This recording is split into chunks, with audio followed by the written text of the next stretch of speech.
She arrived for her delivery, but was shocked to see her ex as the doctor. What he did next left everyone speechless. My beautiful family, you will enjoy this story. Watch till the end, feel every moment, and if it touches your heart, don't forget to like this video, comment below, and subscribe to this channel for more powerful stories from your brother, Mr. Peter. I love you all.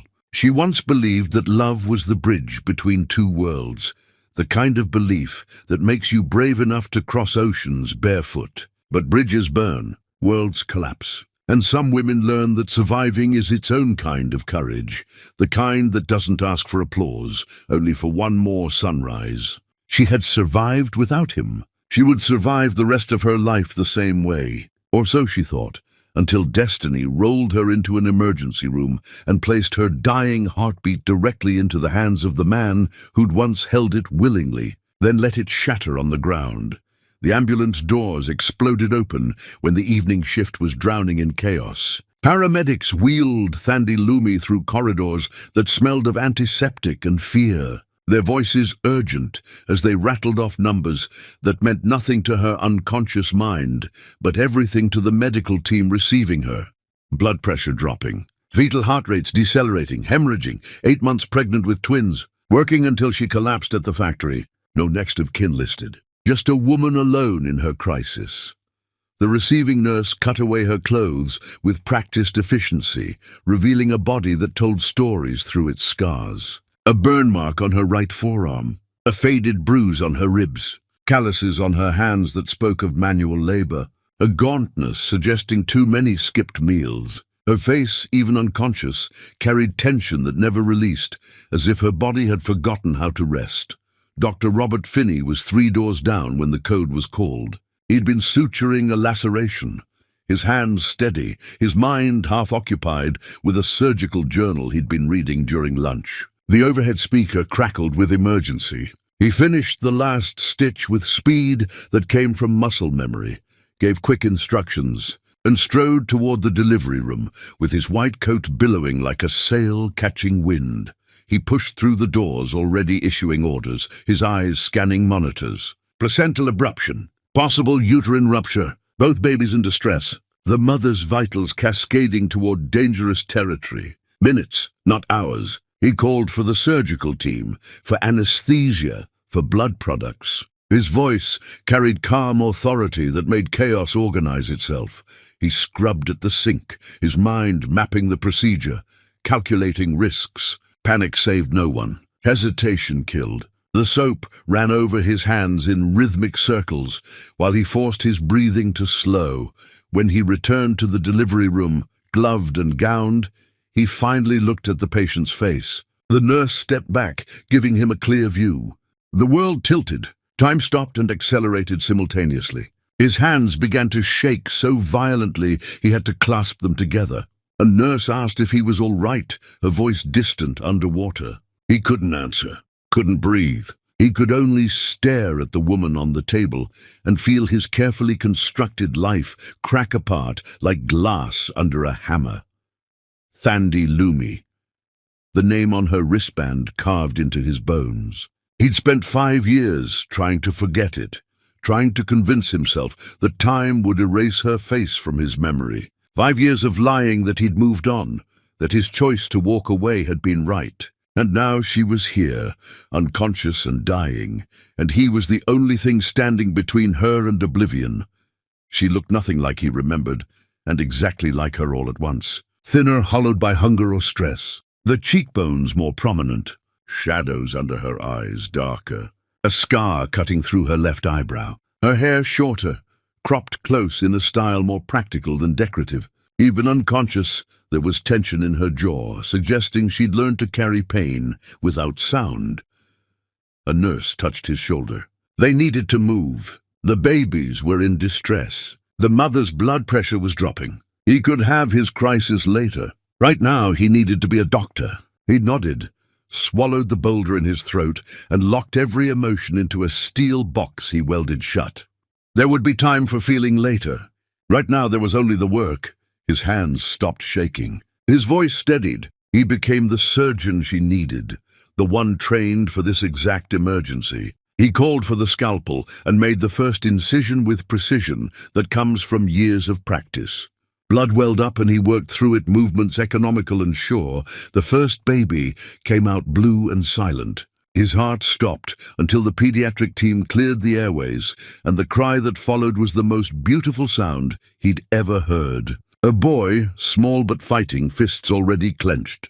The second baby followed moments later, a girl, tinier than her brother, with the same fierce determination written into every labored breath. They whisked the twins away, and he focused on Thandi, on stopping the bleeding, on making sure she survived this night.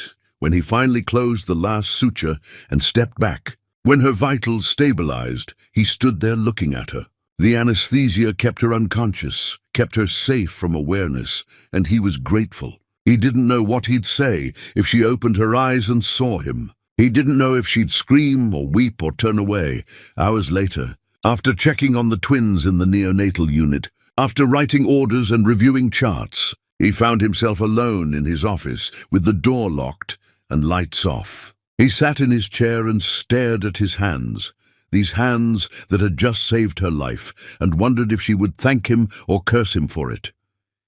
His phone buzzed with messages he didn't read. His pager went off twice. Outside his office, the hospital continued its eternal rhythm, but inside time had stopped. Inside, there was only the echo of her name and the weight of questions he might never get to ask.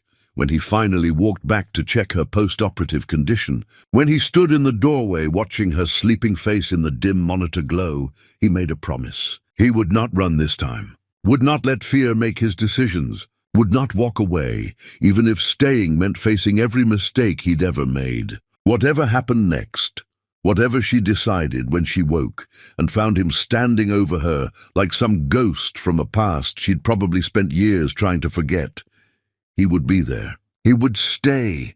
The nurse doing rounds noticed him and asked if he needed something. He shook his head and turned to leave, but glanced back one more time at the woman who'd once been his entire world. As he walked toward whatever came next, one thought burned through his mind with the intensity of prayer.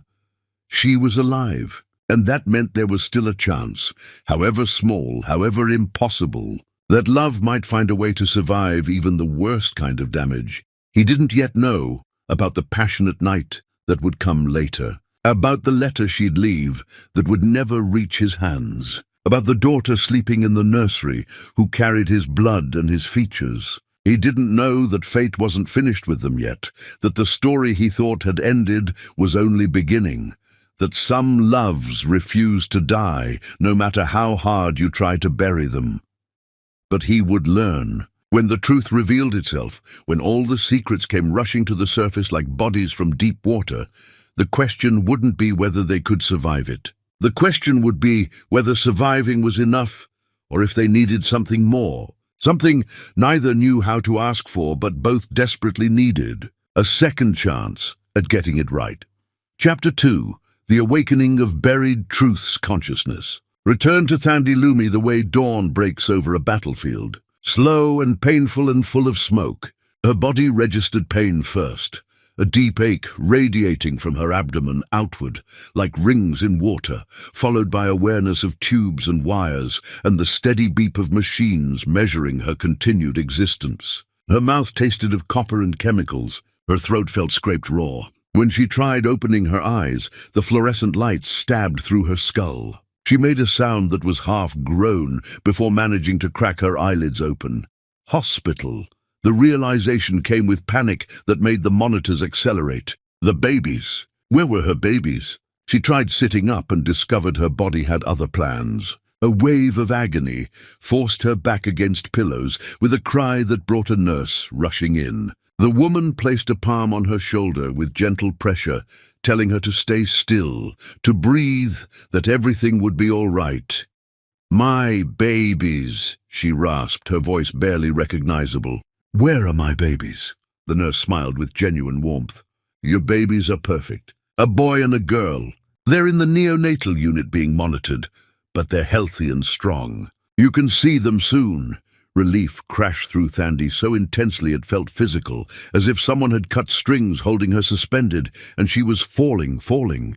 But this time, the landing was soft. She closed her eyes and felt tears leak from the corners. Alive. Her children were alive. She hadn't failed them. The nurse checked her vitals, adjusted her IV, explained she'd undergone emergency cesarean section, that she'd been unconscious for almost 2 days. Then he listened to words float past like debris in a river, catching pieces but unable to hold on to anything concrete. 2 days. She'd lost 2 days. Who performed the surgery? Thandie asked, her voice stronger now, needing to know who she owed her life to. The nurse paused, something flickering across her face. Dr. Robert Finney. He's one of our best. You were very lucky he was on duty. The name hit her like a fist to the chest. For a moment, she forgot how to breathe. The machines beside her bed began their urgent song again. Robert, Dr. Robert Finney. It couldn't be the same person. The universe wasn't that deliberately cruel. There were thousands of doctors named Robert. The odds were astronomical. Impossible. It had to be coincidence, but even as she told herself this, she knew. Some buried instinct recognized fate arranging itself around her like a noose. He was here, in this hospital. He'd touched her while she was unconscious. His hands had been inside her body, cutting her open, pulling her children from her womb. The intimacy made her feel violated and grateful in equal measure. The nurse said something about rest, about not getting agitated, but Thandie barely heard. She stared at the ceiling and tried to process what this meant, tried to understand if this was punishment or mercy or the universe's sick joke. She'd spent 5 years building a life that had nothing to do with him. 5 years learning to exist where he wasn't waiting around every corner. 5 years teaching herself she didn't need him. And now he was 3 doors down, wearing a white coat and saving lives. Probably having no idea that the woman he'd just operated on was the same woman whose heart he'd shattered on a sidewalk half a decade ago. The nurse left after making her promise to rest. Thandie nodded and agreed while already planning to ignore most instructions. She waited until footsteps faded, until hospital sounds settled back into usual rhythm, then carefully shifted herself higher to see out the small window in her door. The corridor was busy with organized chaos. Nurses moved between rooms. An orderly pushed a meal cart. Someone's family walked past talking in worried voices. And then at the far end, she saw him. He stood at the nurse's station reviewing a chart, his profile sharp against fluorescent lighting. Even from this distance, through the small window, she recognized the line of his jaw, the way he held his shoulders, the particular tilt of his head when concentrating. Robert Finney looked older. Lines around his eyes that hadn't been there. Hair shorter, more severe, touched with grey at temples. He wore his white coat like armor. There was something in the set of his spine, suggesting weight he hadn't carried when she knew him. He looked tired. Successful, clearly, but tired in a way that had nothing to do with lack of sleep and everything to do with lack of purpose. She watched him finish notes, hand the chart back, turn to walk down the corridor. For 3 heartbeats, she thought he'd walk right past without looking, and she felt both relief and crushing disappointment. But then he stopped, right in front of her door. His hand rose, as if to push it open, then fell back to his side. He stood frozen, staring at the door the way someone stares at a cave that might contain treasure or monsters. She held her breath, waiting. He did nothing. After a long moment, he turned and walked away, shoulders hunched slightly forward.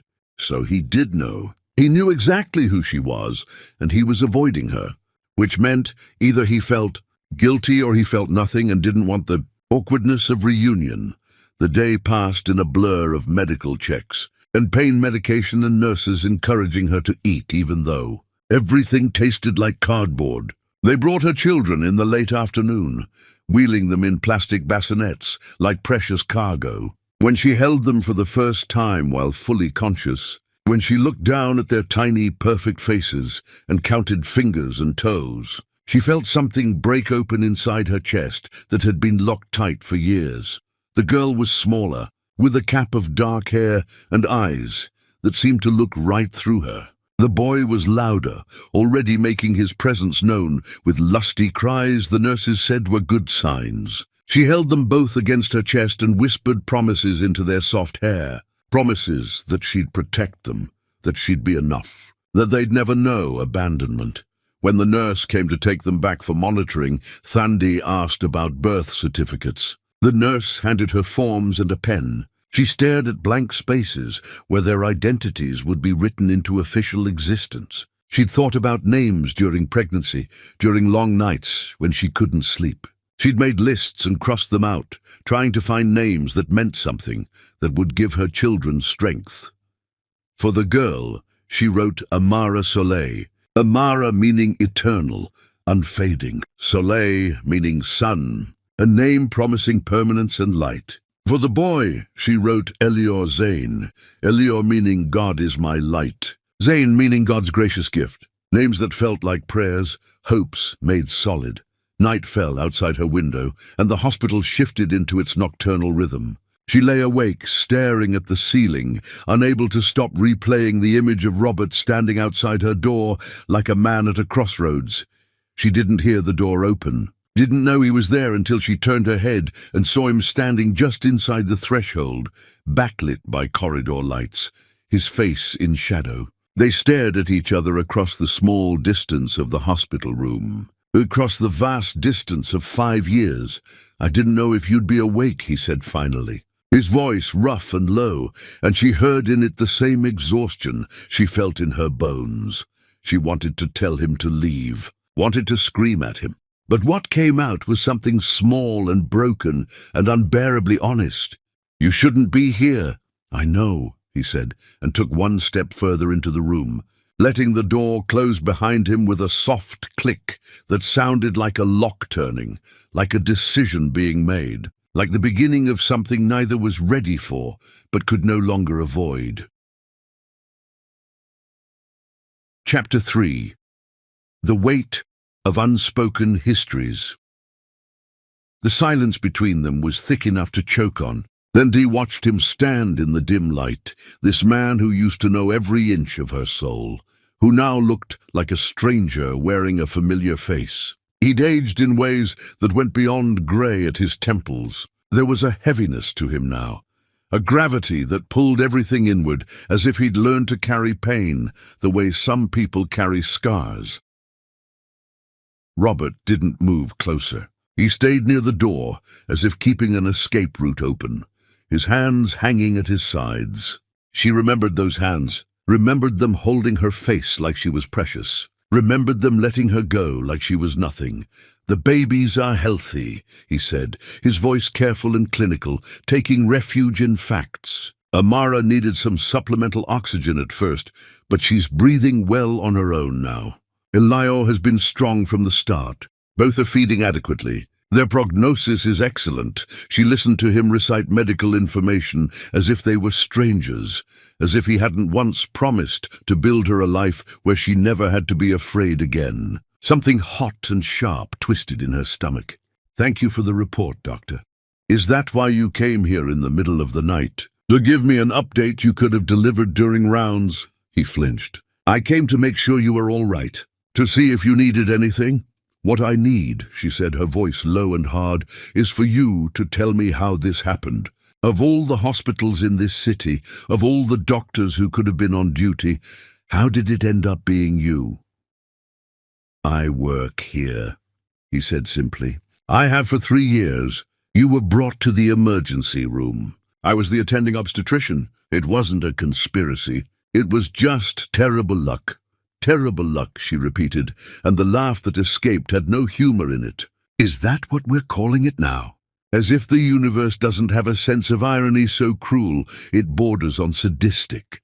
Robert took a step closer, then seemed to think better of it, and stopped. I didn't know it was you until they said your name. And by then you were dying and I had a choice. I could save your life, or I could let someone else try while I explained why I was conflicted. I chose to save you. I'd make the same choice again. How noble, she said, acid in every syllable. The great Dr. Finney saves the day. Do you want gratitude? Do you want me to thank you for doing your job? Do you want me to forget that the last time I saw you, you accused me of being a liar and walked away while I was on my knees begging? The words hung in the air like knives. She watched him absorb them, watched his jaw tighten and his eyes close briefly. I know what I did, he said quietly. I know what I said. I've spent 5 years knowing it. Then why are you here? She demanded, her voice rising despite the pain it caused. Why are you standing in my room like you have any right? Why didn't you just save my life and walk away? That's what you do best. Walking away. Because I can't, he said, and there was such raw anguish in his voice it stopped her cold. Because I've tried for 5 years to walk away and I can't. Because seeing you on that table made me realize I've been lying to myself about moving on. I thought I had. I thought enough time would make you into a memory I could file away. But you're not a memory. You're here. You're real. And I can't walk away from you again, even if it would be kinder if I could. She stared at him, her heart pounding, her hands gripping the bedsheets until her knuckles went white. You don't get to do this, she whispered. You don't get to show up now and say these things. You don't get to tell me you can't walk away when you already did. When you chose your family and their money over me, when you believed their lies instead of trusting me, it wasn't easier, he said, his voice breaking. It was the hardest thing I've ever done. But I thought I was protecting you. My family was vicious. They were threatening you, threatening your scholarship, threatening to destroy your reputation. I thought if I ended it, they'd leave you alone. Setting me free, she repeated, and the laugh was sharp enough to cut. Is that what you thought? You thought destroying me was freedom. You thought leaving me with nothing was kindness. I thought you'd be better off without me, he said desperately. I thought you'd move on. I thought you'd find someone who could give you the life you deserved. You thought wrong, she said flatly. You want to know what happened after you left? I lost my scholarship because I couldn't focus when I was crying too hard to see. I lost my apartment because I couldn't afford rent. I ended up working 3 jobs just to survive, sleeping 4 hours a night, eating 1 meal a day if I was lucky. And then I met someone who seemed kind, who seemed safe. But he wasn't kind, he used me. He drained every penny I earned. He got me pregnant and then disappeared the day I went into labor.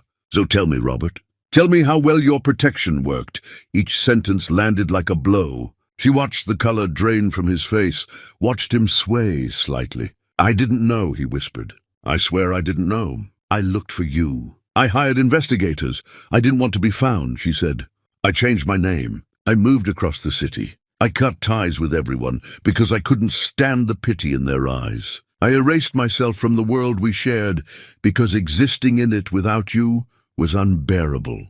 So don't tell me you looked for me. You looked for the girl I used to be. She died the day you walked away. I'm someone else now. The machines beeped their steady rhythm. Robert stood there looking like a man who just discovered the ground beneath his feet was quicksand. The father of your children, Robert said finally. Where is he now? Gone, she said shortly. He left before they were born. I don't know where, and I don't care. He has no legal rights to them, and you've been alone this entire time. Raising them alone. I survive, she said. That's what I do. I survive things that should have killed me, and I keep going because stopping isn't an option when you have 2 lives depending on you. It's not pity, he said. It's grief. It's horror at what I did. It's rage at myself for being so blind, so cowardly. It's shame that I get to stand here in this white coat with this successful career while you've been fighting every day just to exist. She looked away because the expression on his face was too raw, too much like the man she used to love. Acknowledging it changes nothing. You can't undo what happened. You can't give me back the years I lost. All you can do is stay away from me and let me rebuild my life without you in it. What if I can't do that? He said quietly. Then that's your problem, not mine, she said, forcing steel into her voice. I don't owe you anything. Not forgiveness, not understanding, not another chance to hurt me. You saved my life and I'm grateful. But gratitude doesn't mean I have to let you back in. I don't want to go back, he said. I want to go forward. I want to know who you are now. I want to know the woman who survived everything I put her through. I want to help you raise these children." The last sentence hung in the air. Thandi felt her entire body go cold. "What did you say?" Robert met her eyes. "Your children, Amara and Elior. I want to help you raise them. I want to be there for them in ways their biological father wasn't. They're not your responsibility," she said, but her voice wavered. "Maybe not," he agreed, "but I'm offering anyway. You don't have family. You don't have support. You're going to be released from here in a few days with 2 newborns and nowhere to go. Let me help. Let me give you a place to stay until you get back on your feet. I don't want your charity," she said, but even as she said it, she felt the terrible weight of her situation. He was right. She had nowhere to go. The apartment she'd been renting was a single room, barely big enough for herself. She had no savings, no family. She was about to be homeless with 2 babies, and the only person offering her a lifeline was the man who'd once destroyed her. "It's not charity," Robert said. "It's amends. It's me trying to balance the scales. You don't have to forgive me. You don't have to let me into your heart. But let me help you survive. Let me give you and your children a safe place to land." She wanted to say no. Every instinct screamed to refuse. But practicality was a cruel teacher. Pride didn't feed babies. Pride didn't pay for diapers and formula. Pride didn't keep a roof over your head. "I'll think about it," she said finally, hating how weak the words sounded. He nodded slowly. "That's all I can ask. I'll leave you to rest now. But Thandi," he paused at the door, "for what it's worth, I'm sorry. I know that doesn't fix anything. I know sorry is the smallest, most inadequate word. But I need you to know it anyway." He left before she could respond. She was alone again, with machines beeping and the weight of impossible choices pressing down on her chest like stones. She pressed the call button and asked for pain medication, not because the physical pain was unbearable, but because she needed something to dull the sharper agony of emotional wounds just ripped open again. The nurse administered the injection, and Thandi felt medication spread through her veins like warm honey, softening edges, blurring thoughts as consciousness slipped away. Her last thought was a question: if she let him help her, if she accepted his offer, would she be giving him a chance at redemption? Or would she be walking voluntarily back into the fire that had already burned her once? She fell asleep without knowing the answer. In her dreams, she was back on that sidewalk 5 years ago, on her knees in the rain, watching him walk away. Except this time, when she called his name, he turned back. This time he stayed. But dreams were liars, and morning always came with the harsh light of reality. And when she woke, the question would still be waiting for her. Patient and implacable, what was she going to do now? Chapter 4. The Price of Desperation. 3 days after surgery, Thandi was medically cleared for discharge. Her incision was healing well, her pain manageable with oral medication, and the twins were thriving. The discharge papers sat on her bedside table like an execution notice. In 6 hours, she'd be expected to leave this room with 2 newborns, a bag of medical supplies, and absolutely nowhere to go. She'd spent those 3 days making phone calls to every resource she could think of. Shelters were full or had waiting lists, or wouldn't accept someone with newborns. The social worker gave her pamphlets about assistance programs that would take weeks to process, about temporary housing with no openings. Every door opened just wide enough to show there was no room before closing again.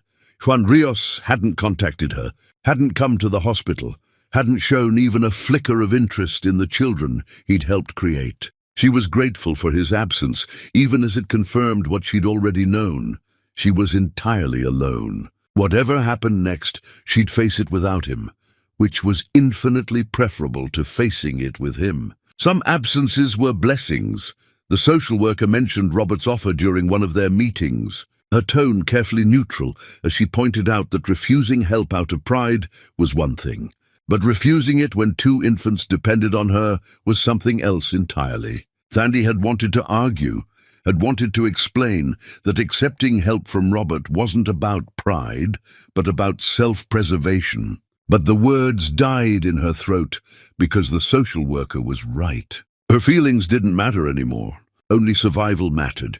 She'd avoided Robert for those 3 days, as much as someone could avoid the doctor, responsible for their post-operative care. He checked on her during rounds with professional courtesy, asking clinical questions, carefully maintaining a distance that felt both respectful and cowardly. She answered in monosyllables and didn't meet his eyes, and they performed this dance of avoidance while the unspoken offer hung between them like smoke.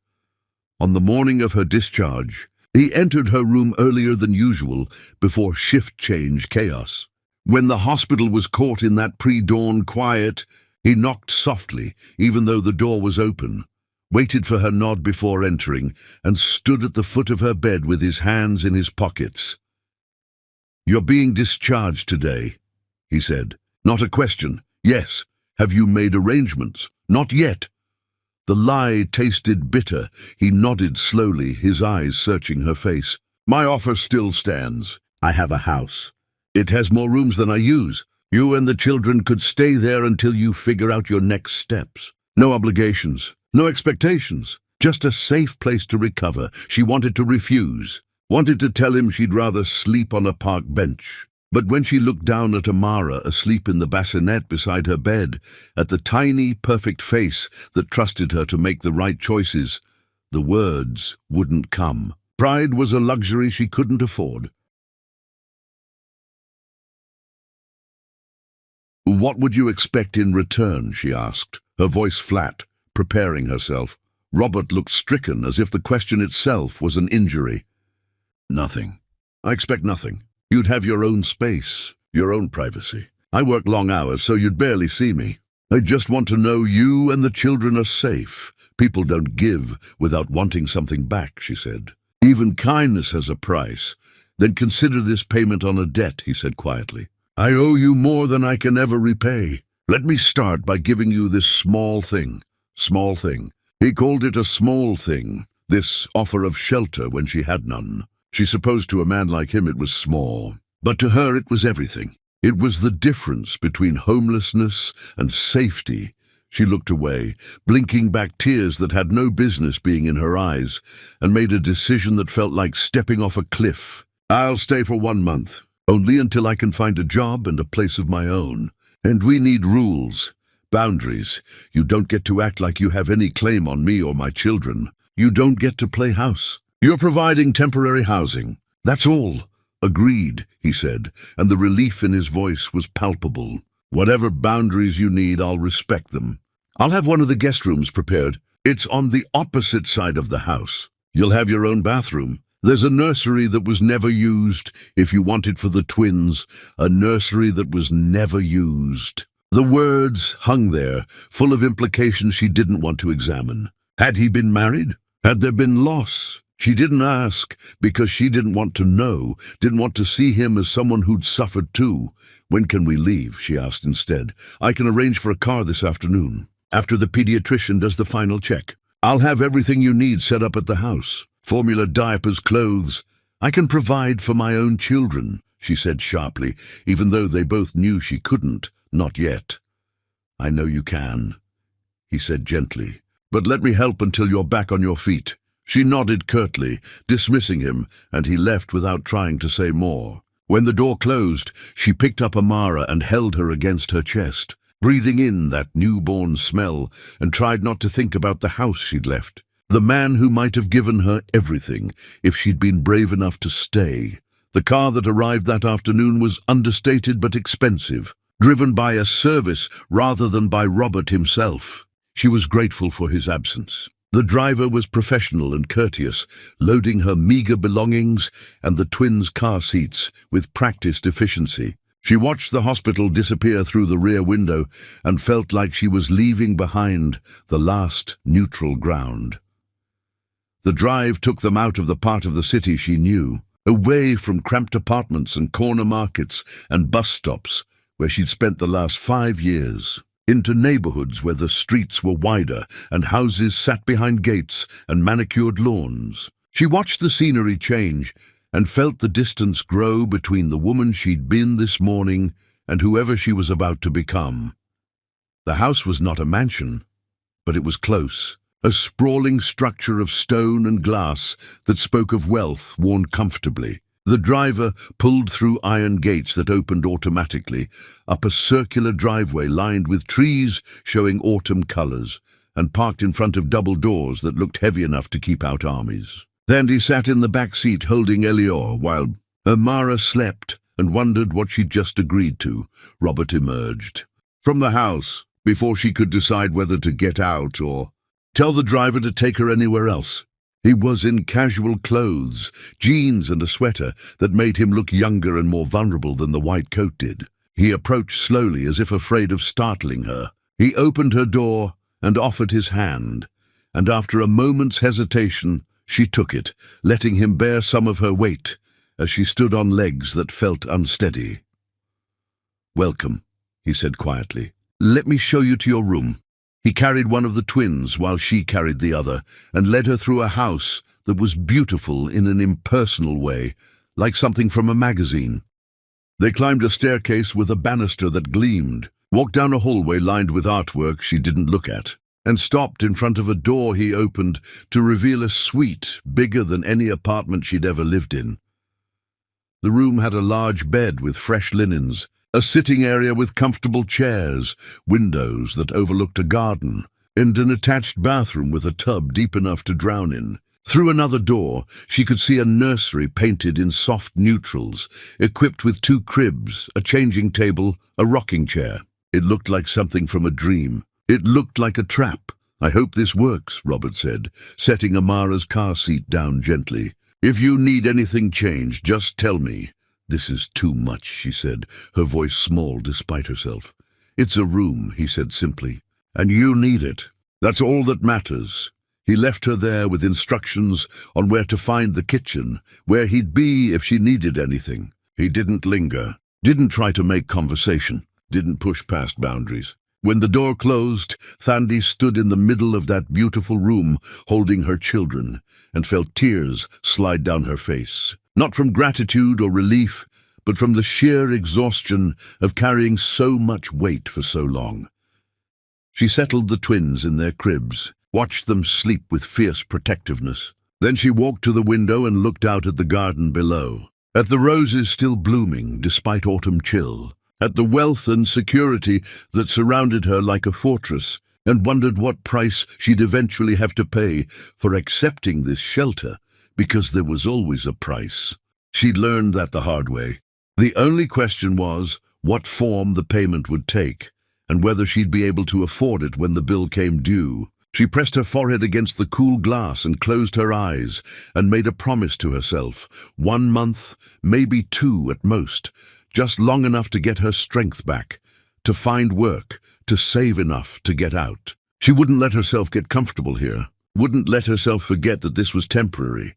But even as she made these promises, some small, treacherous part of her whispered that maybe, just maybe, he'd changed. Maybe 5 years had taught him something about love and loss. Maybe this time he'd stay. She told that voice to shut up, told it that hope was more dangerous than despair, told it that she'd survived by not believing in second chances. But the voice wouldn't be silenced, and as she stood there in that beautiful room, with her children sleeping peacefully nearby, she felt the first small crack appear in the armor she'd built around her heart, and knew with terrible certainty that she was about to make every mistake she'd promised herself she'd avoid. Chapter 5. The Architecture of Avoidance. The first week passed in careful choreography of avoidance. Robert left for the hospital before dawn and returned long after dark, leaving notes in the kitchen about meals he'd arranged to be delivered, about supplies that had been stocked.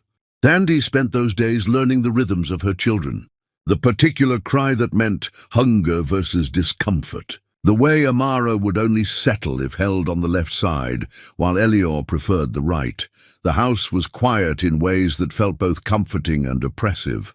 She'd grown used to thin walls, and neighbors shouting and traffic noise.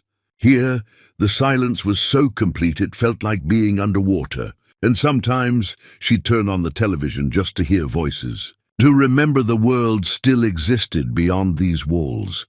She avoided exploring too much of the house, keeping to her room and the kitchen. It felt like trespassing to wander through spaces that weren't hers. But curiosity was persistent, and on the 8th day, while both twins were sleeping and she had nothing to do except sit with her thoughts, she found herself walking through rooms she hadn't entered before.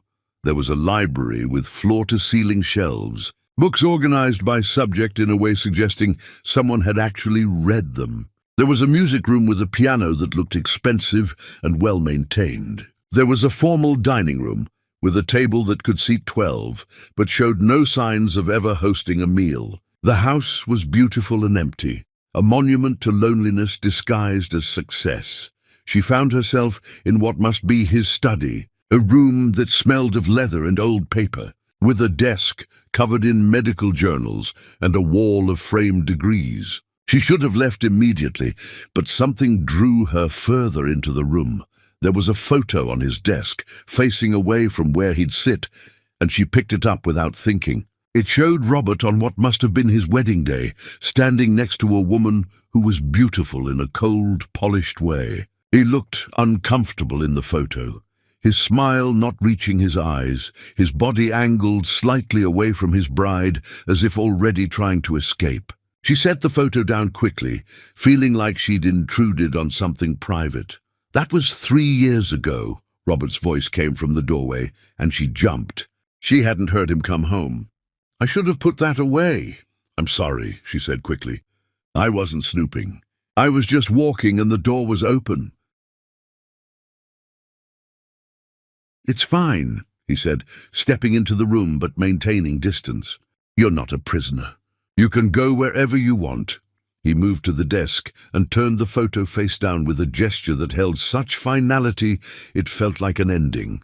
Her name was Elizabeth. The marriage lasted 18 months before she decided my business partner was more interesting. They're engaged now, from what I hear.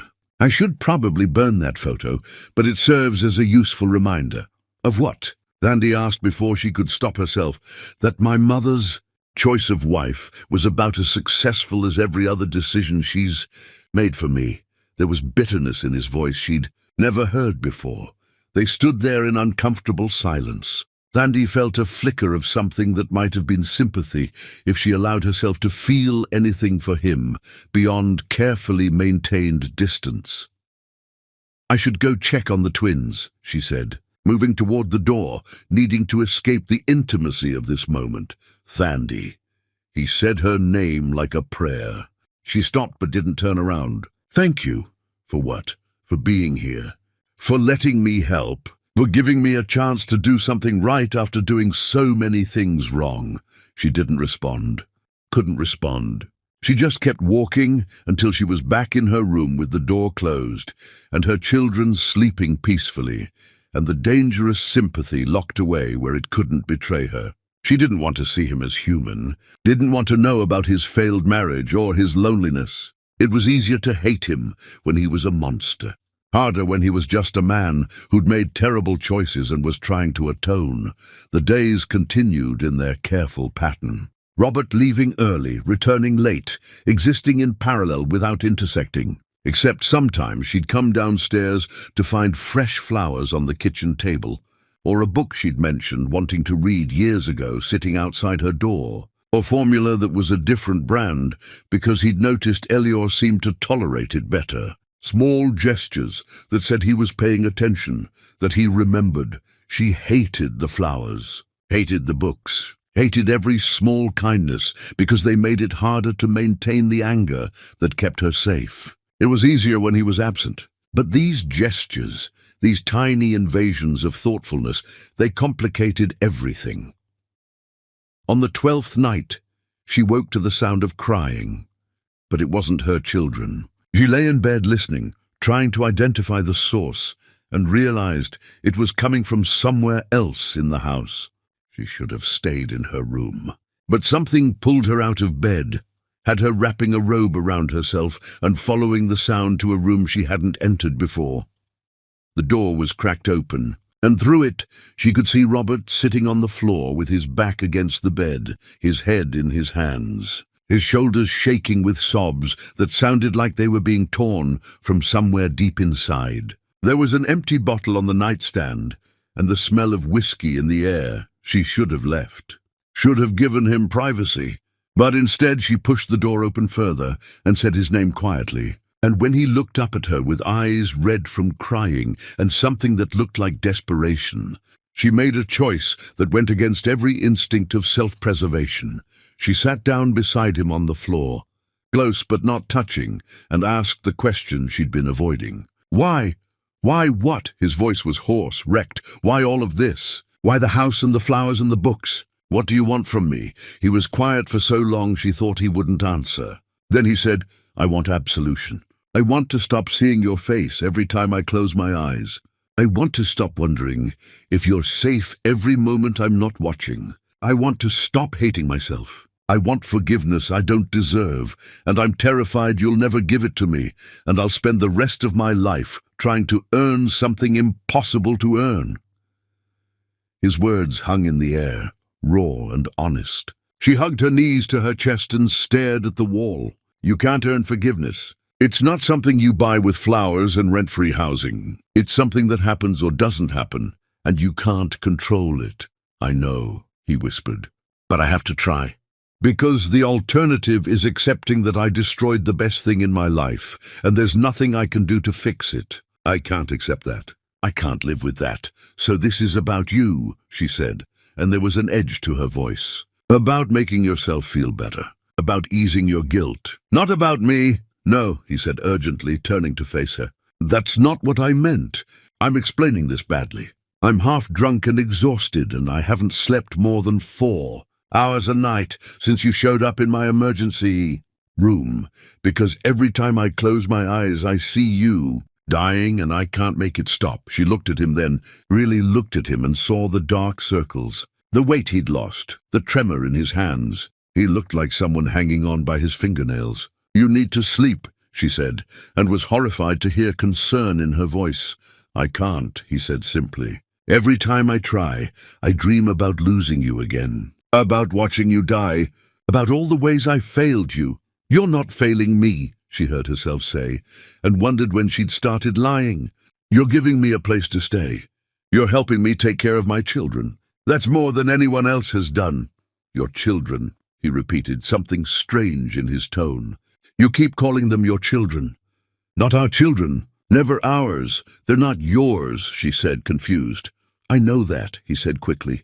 I know they belong to you and that man who abandoned you. But sometimes, when I watch you with them, when I see you holding them and loving them, I wish things had been different. I wish we hadn't lost what we had. I wish they were ours. The confession sat between them like something breakable. Andy felt her throat tighten with emotions she couldn't name. You can't wish for things that never were and never will be. It doesn't change anything. I know, he said again. But knowing something and accepting it are different things. They sat there on the floor in that dark room with the smell of whiskey between them and years of history pressing down like weight. And Thandi felt something shift inside her, some small movement like the first crack in ice before the thaw. She was still angry, still hurt, still convinced that trusting him was dangerous. But she was also tired of carrying all that weight alone, tired of being hard all the time. You need to sleep, she said again, softer this time. You can't help anyone if you work yourself to death. Will you stay? He asked, and his voice was small, almost childlike.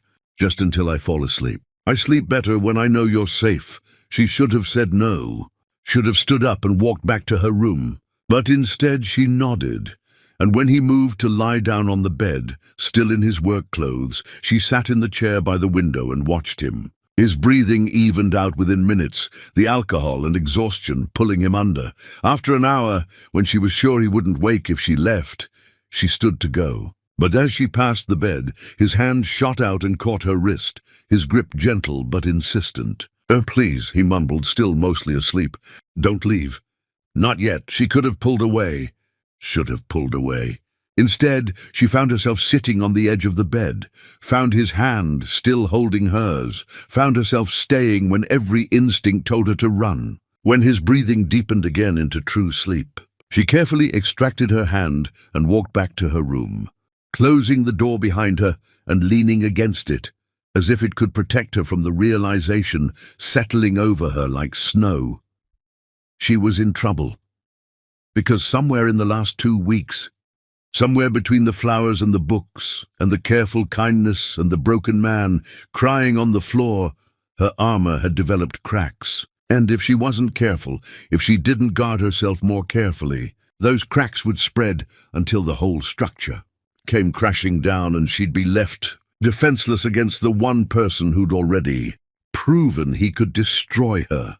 She climbed back into bed and pulled the covers up to her chin and told herself that tomorrow she'd start looking for jobs, for apartments, for ways to get out before she made a mistake that would cost her everything. But even as she made that promise, she knew she was lying. She was already making the mistake, had been making it from the moment she agreed to come here.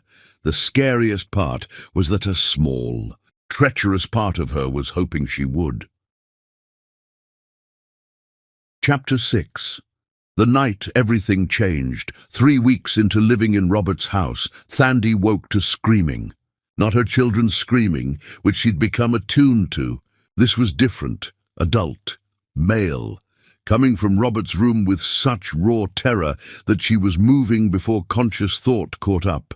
She found him thrashing in his bed, tangled in sheets soaked with sweat, his voice hoarse from shouting. Nightmares so violent they'd pulled him into some hell she couldn't see. She stood in the doorway, uncertain, and then he screamed her name with such anguish the decision made itself. She crossed to the bed and shook his shoulder, calling his name, trying to pull him back. His eyes flew open, but didn't see her at first, still trapped between sleep and waking. When he grabbed her wrist, his grip was tight enough to bruise. She didn't pull away. She stayed still until recognition flickered into his eyes. "Thandi," he gasped. "You're alive. You're here." "I'm here," she confirmed, sinking down onto the edge of his bed without thinking about boundaries. "I'm fine. The twins are fine. It was just a dream."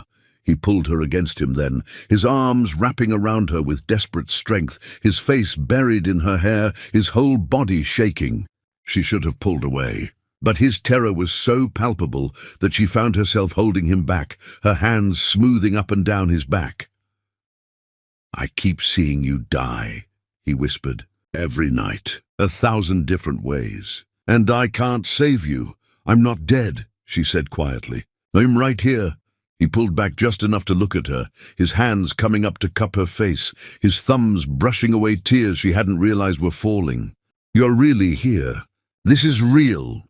It's real," she confirmed, and the space between them felt charged with something dangerous that made her pulse race. She should move, should go back to her room before this spiraled. But she didn't move. She stayed exactly where she was, caught in his gaze. "Tell me what?" she whispered, even though she knew what he was going to say. "That I never stopped loving you," he said, the words tumbling out like a confession. "That every day for 5 years I've thought about you and wondered if you were happy. That seeing you again, even under the worst circumstances, was still the best moment of my life because it meant you were alive. That I'd rather have you hate me from across a room than not have you in the world at all." She should have been angry. But the raw honesty in his voice, the desperation in his eyes, all of it bypassed her anger and went straight to the part of her that had never stopped loving him either. "You don't get to say that to me," she said, but there was no heat in it. "You don't get to tell me you never stopped loving me when you walked away." "I know," he said. "I know I have no right. I know saying it changes nothing. But I needed you to hear it anyway, because if I die tomorrow, I need you to know that you weren't wrong about what we had. It was real. It was everything. And I destroyed it because I was a coward, not because you weren't worth fighting for."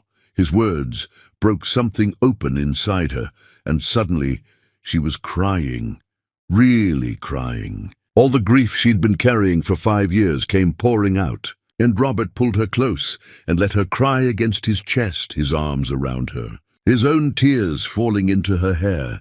They stayed like that until the storm passed, until her sobs quieted and exhaustion settled over both of them. When he shifted them both down onto the pillows, when he pulled the covers over them, she didn't protest. When his arms stayed around her and her head found that hollow between his shoulder and chest that used to be her favorite place, she didn't pull away. "Just for tonight," she whispered. "Just because we're both exhausted and broken." "Just for tonight," he agreed. But they both knew it was a lie. She fell asleep listening to his heartbeat. And when she woke hours later to early morning light, she found herself tangled around him in ways that were far too intimate. His hand was splayed across her lower back. Her leg was hitched over his hip. Their faces were inches apart. She should move. But as she started to shift away, his arms tightened and his eyes opened, looking directly into hers.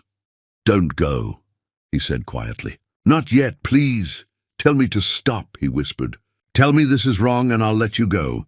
I'll never touch you again. Just say the word." She opened her mouth to say exactly that, to end this before it went further. But what came out was, "I can't." "Can't what?" "Can't tell you to stop. Can't pretend I don't want this. Can't keep lying to myself that I stopped loving you just because you broke my heart." He made a sound that was half groan, half prayer, and then his mouth was on hers and she was kissing him back with 5 years of pent-up longing and desperate need. It wasn't gentle. It wasn't sweet. It was hungry and fierce and tasted like all the words they hadn't said, all the time they'd lost.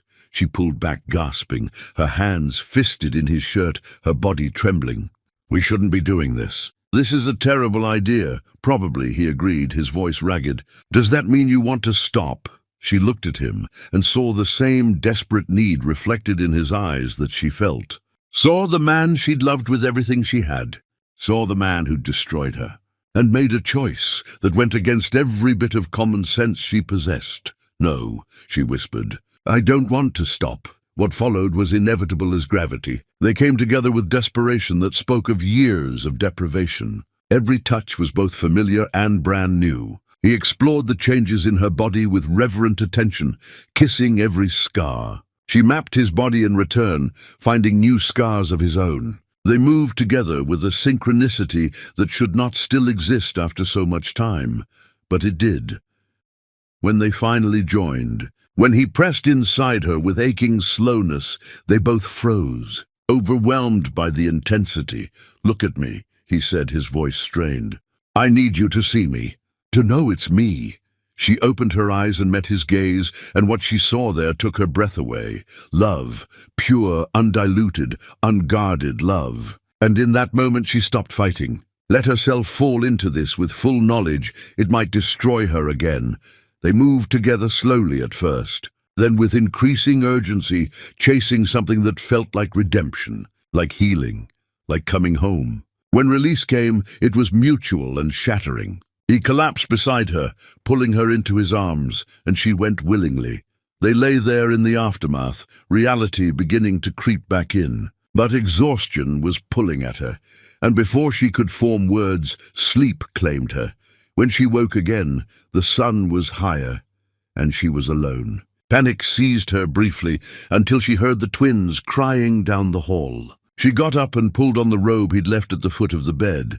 She found Robert in the nursery, somehow managing to hold both twins, rocking them both with competence that surprised her. He looked up when she entered, and the expression on his face was so tender it made her chest tight. "They were crying," he said softly. "I thought I'd let you sleep." She nodded, unable to speak past the lump in her throat, and watched him with her children. This was dangerous. This was more than physical. This was her heart opening up despite every warning. "Dandy," he said quietly. "About this morning—" "Don't," she interrupted. "Don't apologize. Don't tell me it was a mistake. I wasn't going to," he said. "I was going to tell you that I meant everything I said, that I love you, that I never stopped, that if you give me another chance, I'll spend the rest of my life proving I won't walk away again. But I also know words are cheap, so I'm not asking you to believe me. I'm asking you to let me show you. Let me prove it through actions." She walked over to him, looked down at her children in his arms, looked at his face with its mix of hope and fear and determination. "I can't promise anything. I can't promise I'll ever fully trust you again, or that this will work out. I know, he said, but she continued, I'm willing to try, not because I'm sure it will work, but because the alternative is walking away from something that might be real, and I've spent 5 years regretting the things I didn't fight for. The smile that broke across his face was like sunrise, and when she leaned in to kiss him, gentle and brief, with the twins between them, it felt like a promise neither of them knew if they could keep, but were willing to risk everything to try.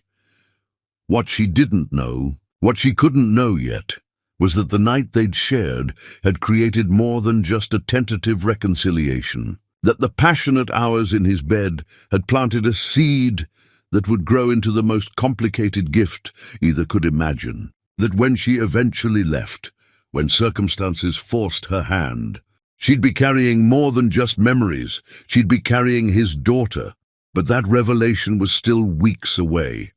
And for now, in this moment, there was just the 4 of them in that bright nursery, trying to figure out how to build something new from the wreckage. It wouldn't be easy, but they were trying, and sometimes trying was enough to start with.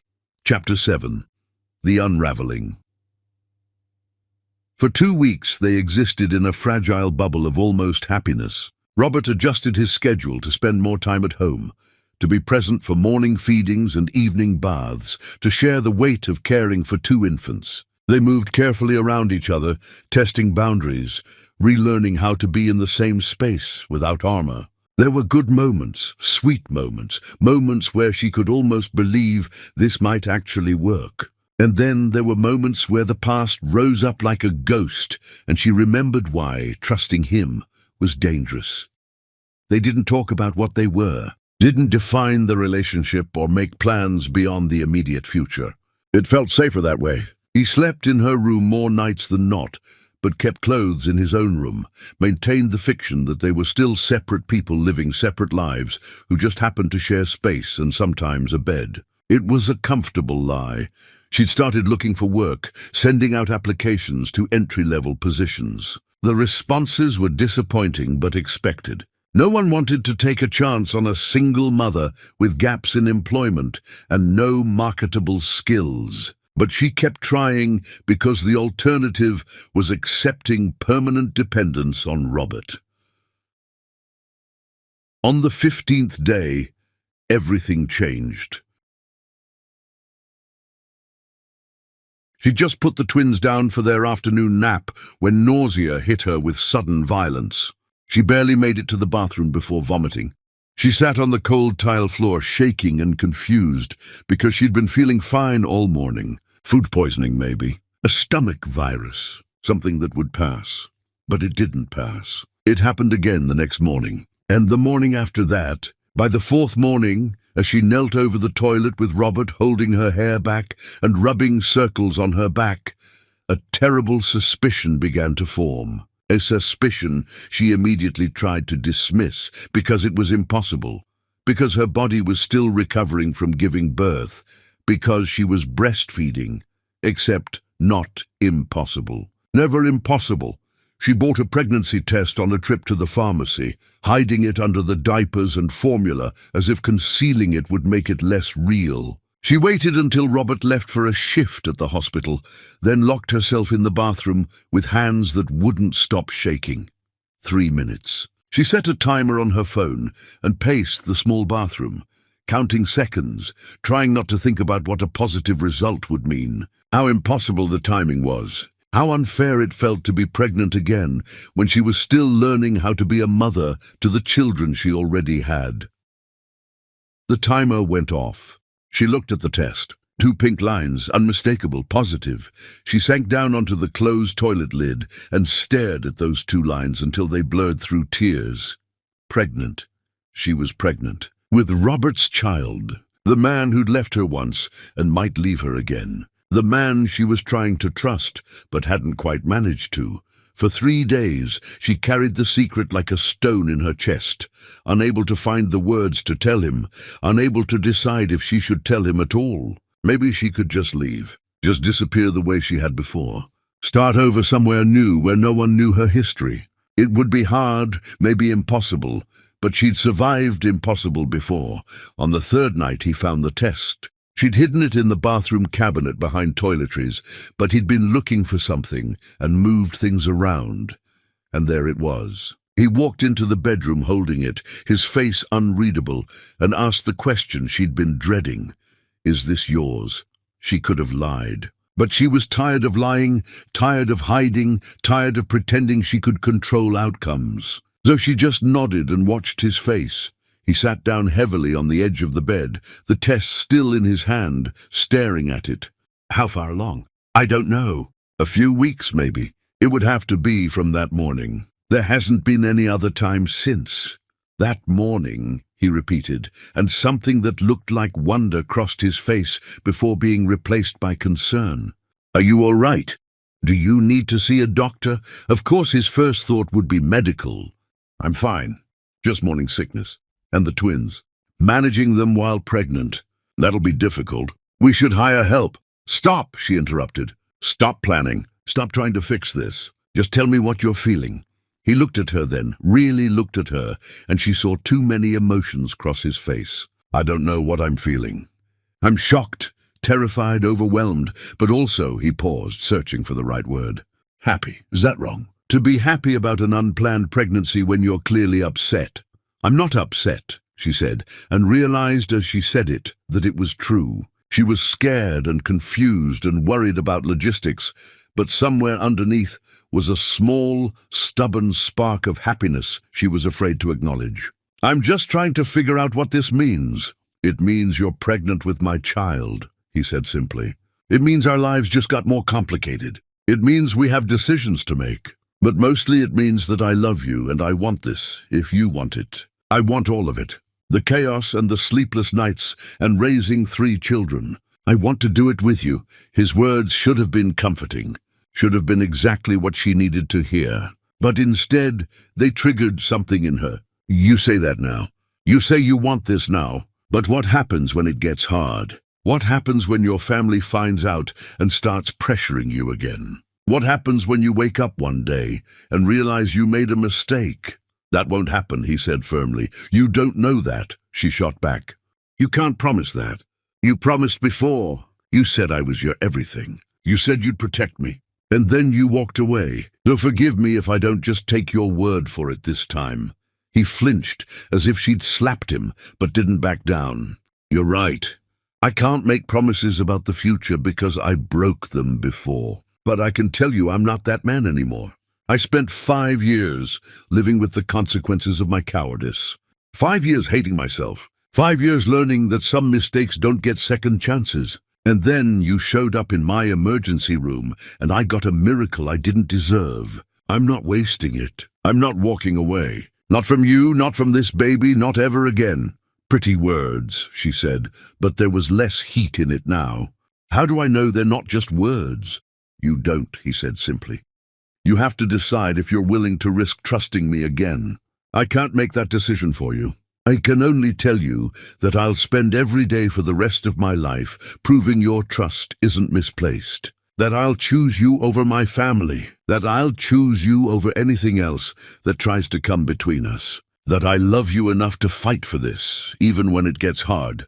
She wanted to believe him, wanted it with an intensity that frightened her. But belief required faith, and faith required vulnerability, and vulnerability was the thing that had destroyed her before. "I need time to think. I need space to figure out what I want." "All right," he said quietly. "I'll give you space. But Thandi, however much time you need, however long it takes you to decide if you can trust me again, I'll be here." "I'm not leaving." He left the room, closing the door softly, and she was alone with her thoughts and her fears and a future that had just become exponentially more complicated. She lay down on the bed and placed a hand on her still flat stomach and tried to imagine what it would look like to let herself believe in second chances. She fell asleep, still searching for answers, and when she woke hours later to the sound of the twins crying, she found a note on the bedside table in Robert's handwriting. Just 3 words, but they carried the weight of a promise. "I am staying."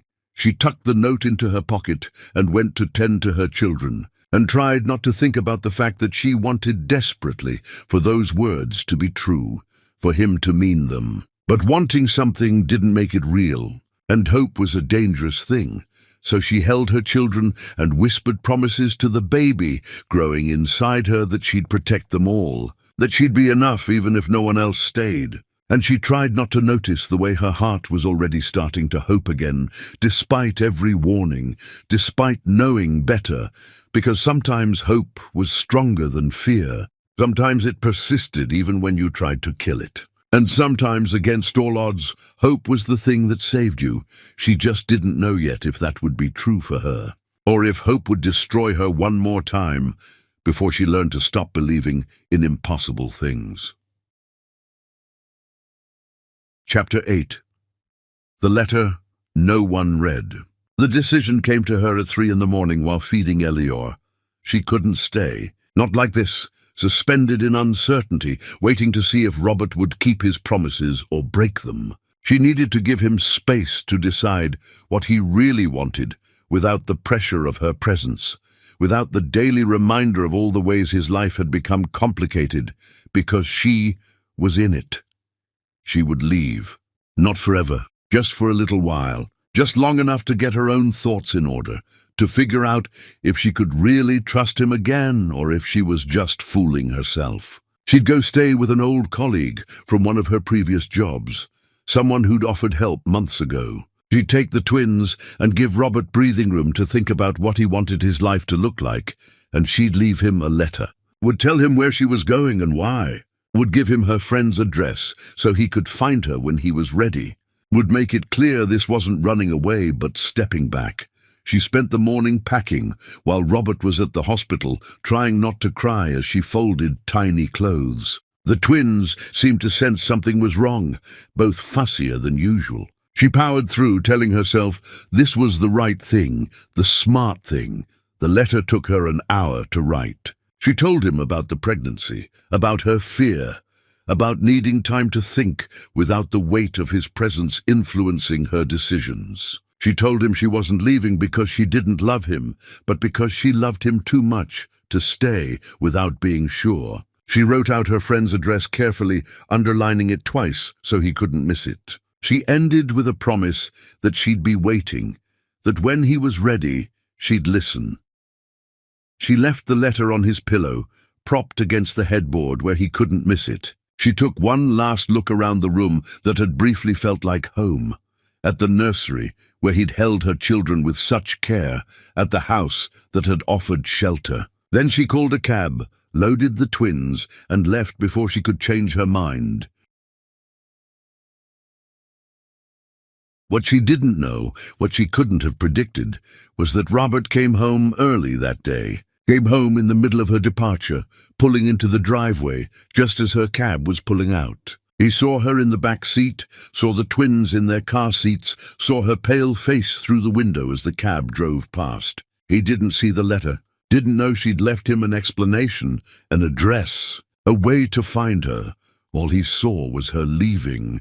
Again, he stood in the empty house and felt something break inside him, something that had been barely holding together. He went upstairs to her room, looking for clues, for understanding. He saw the open drawers, the empty closet, the space where her things had been. He didn't see the letter on his bed because he never made it that far. Never got past the doorway, where the evidence of her departure hit him like a blow. He sank down, onto the floor right there in the hallway, and put his head in his hands and tried to understand what had just happened, tried to figure out what he'd done wrong. Tried to process that she'd left him, had taken the twins, had walked out of his life. He should have known better than to hope. Should have known that second chances were fairy tales. Meanwhile, Thandi arrived at her friend's apartment to discover the friend wasn't there. Had moved 6 months ago without updating contact information. The apartment had new tenants who looked at her with confusion. She stood in the hallway with 2 crying babies and all of her possessions in a single bag and felt panic rising. She had no backup plan. Had put everything into this one option. Had been so certain this friend would help. She pulled out her phone to call Robert to tell him what had happened. But the phone was dead. Had died sometime during the cab ride. She tried the payphone in the lobby, but it was broken. She had no money for another cab. Had spent the last of her cash on the ride here. Had no credit cards, no bank account, nothing. She was stranded with 2 infants who needed to be fed and changed, and she had nowhere to go and no way to reach anyone. For the first time since leaving the hospital, she understood the full magnitude of what she'd done. She'd left safety for a plan that had fallen apart before she even arrived. She'd left Robert without giving him the letter that would have explained everything. She'd gambled everything on a friend who wasn't there. She found a bench outside the building and sat down, the twins in their car seats on either side of her. The afternoon was fading into evening. Soon it would be dark. Soon she'd need to find shelter, food, a place to keep her children safe. She'd been homeless before, had survived worse. She could do it again if she had to. But the thought of subjecting her babies to the kind of deprivation she'd endured made her physically ill. They deserved better. They deserved safety and warmth and full bellies. Hours passed. The twins cried, and she fed them and changed them and tried to keep them comfortable, while her mind spun, trying to find a solution that didn't exist. People walked past, some glancing with pity, others with suspicion, most not looking at all. She was invisible in the way homeless people are invisible, a problem too big to solve. As darkness fell, a woman approached her, older, well-dressed, with kind eyes. She asked if Thandi needed help, if she had somewhere to go. Thandi wanted to lie, wanted to maintain the fiction that she had everything under control, but exhaustion had stripped away her ability to pretend. She told the truth. She had nowhere to go. No money, no phone, no way to reach anyone who might help. The woman made a call, and within minutes a social worker arrived. Young, efficient, sympathetic but professional. She explained about shelters, about emergency assistance. But all the shelters were full. All the emergency housing was occupied. The best she could offer was a waiting list and a warm meal at a community center. Thandi accepted because she had no other choice, and let herself be guided to a building that smelled of industrial cleaners and desperation. She fed her children and ate food that tasted like nothing, and tried not to think about the house she'd left, the man who might have given her everything if she'd been brave enough to stay. The letter sitting unread on a bed in an empty house. She spent that night on a cot in a room full of other women with their own stories of how life had led them here. She held her babies and whispered promises she didn't know if she could keep. Tomorrow she'd find a working phone, would call Robert, would beg him to come get them if he was willing, would swallow her pride and admit she'd made a mistake. But tonight, in this shelter, she allowed herself to cry for the mess she'd made, for the perfect life she'd walked away from out of fear, for the letter sitting unread that would have changed everything if only Robert had found it. She cried until she had no tears left, then held her children closer and tried to believe that morning would bring better options. Across the city, Robert sat in his dark house and stared at walls that had briefly felt less empty, and tried to figure out how to survive losing her twice. He didn't know about the letter, didn't know she'd meant to explain, didn't know that her leaving had been about fear rather than rejection. He only knew that she was gone, that he'd been abandoned again, that every promise he'd made had been useless against whatever had driven her away. He went to bed alone and didn't sleep, and upstairs on his pillow the letter waited in the dark. A map to a destination no one would ever follow because no one knew it existed. Sometimes the worst tragedies are not the ones that happen, but the ones that almost happen. The near misses and miscommunications that create chasms where bridges should have been. And sometimes love isn't enough. Sometimes timing matters more. Sometimes a letter left unread changes everything. And sometimes the distance between two people who love each other is measured not in miles, but in the simple failure of one person to walk 5 more steps into a bedroom and see the words that would have made all the difference. That night, 2 people who loved each other slept in separate places, both believing they'd been abandoned, both convinced that hope was a lie, neither knowing that a single piece of paper contained all the answers they were desperately seeking.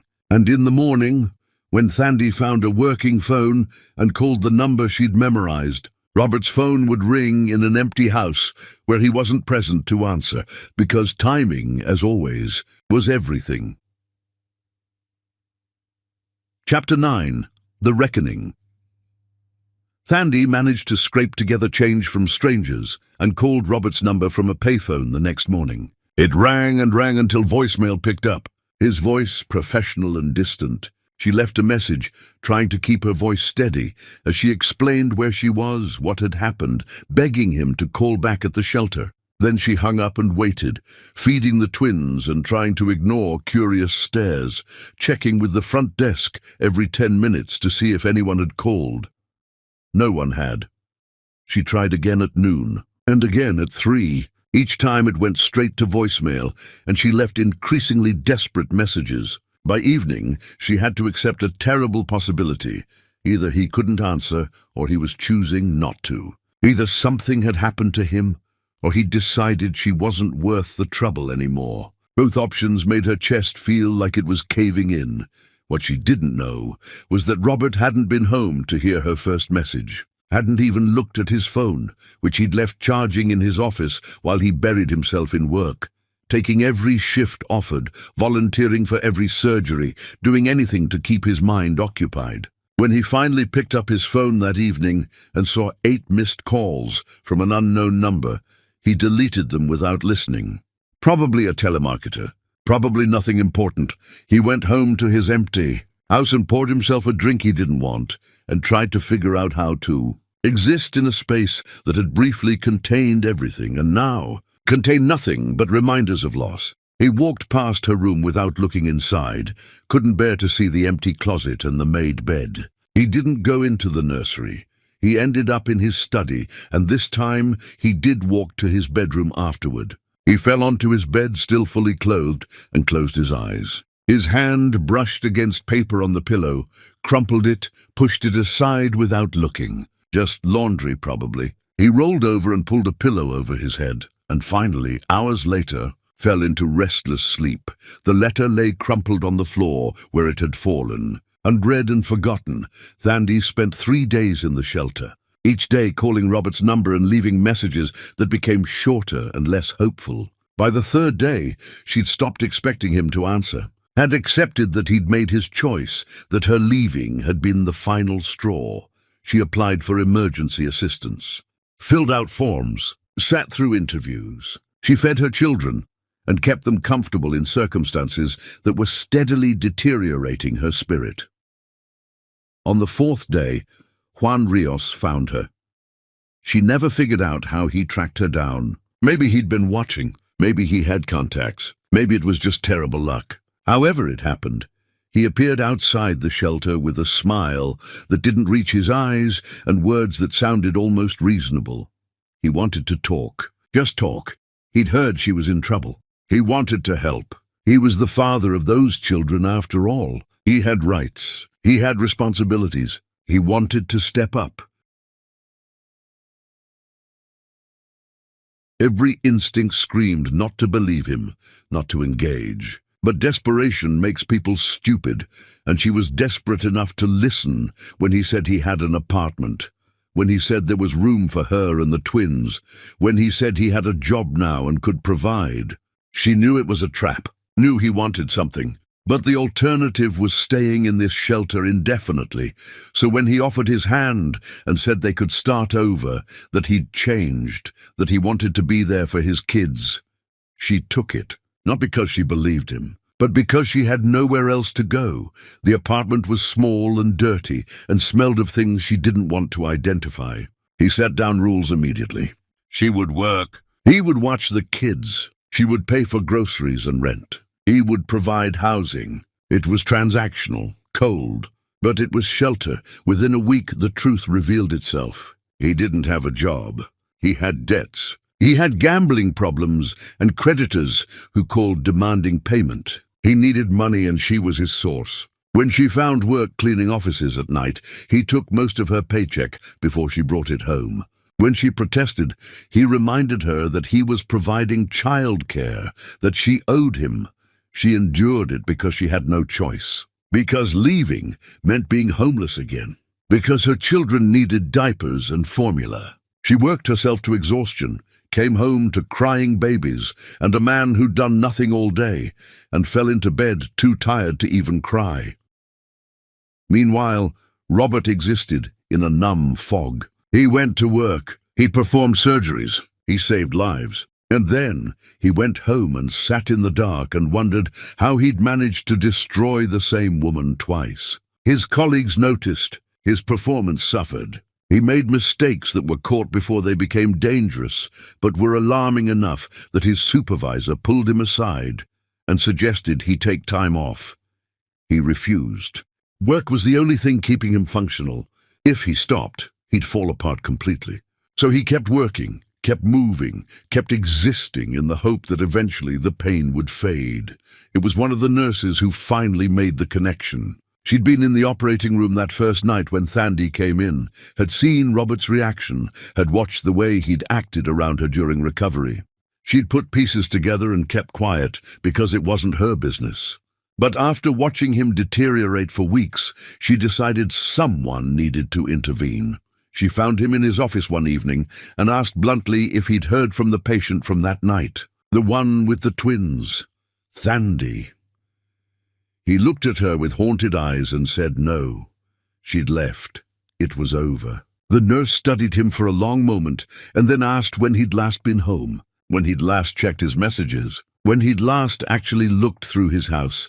Something in her tone made him pause, made him actually consider what she was asking. He couldn't remember the last time he'd checked voicemail, couldn't remember looking through anything in Thandi's room, had been avoiding those spaces. The nurse suggested gently that maybe he should check, just to be sure, just to make certain he hadn't missed something. People didn't usually leave without a word. People usually left explanations, even when they were running.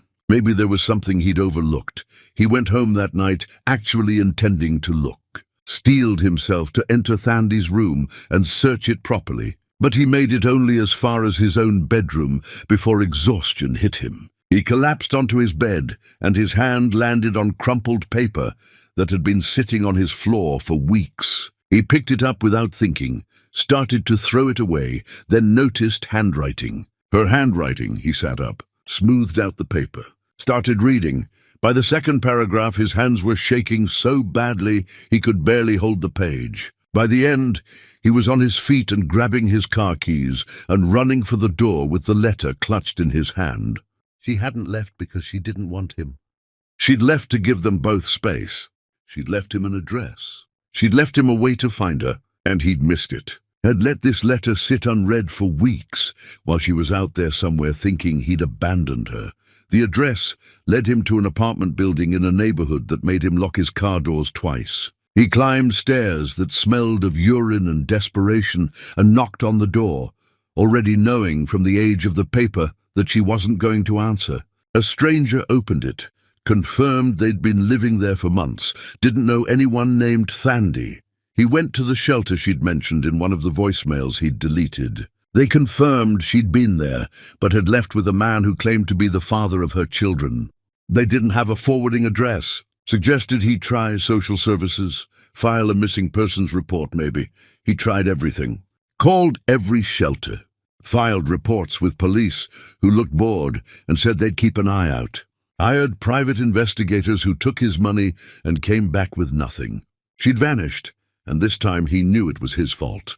This time he had the letter that proved she'd wanted him to find her, and he'd failed her. Weeks turned into months. His search became obsessive. He neglected work, spent every free moment trying to find some trace of her. His savings dwindled. Most leads went nowhere. But he kept trying because stopping meant accepting he'd lost her forever.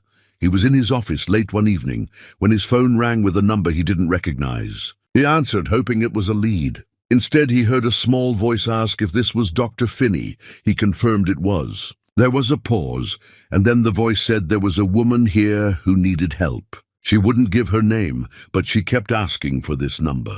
She was in bad shape. Could he come? He was moving before the voice finished speaking, grabbing his coat, demanding an address. He broke every traffic law getting there. The address was a hospital on the far side of the city. He ran through the emergency room doors, already asking for her, describing her, begging someone to tell him where she was. A nurse led him to a room and pulled back the curtain, and there she was, Thandi.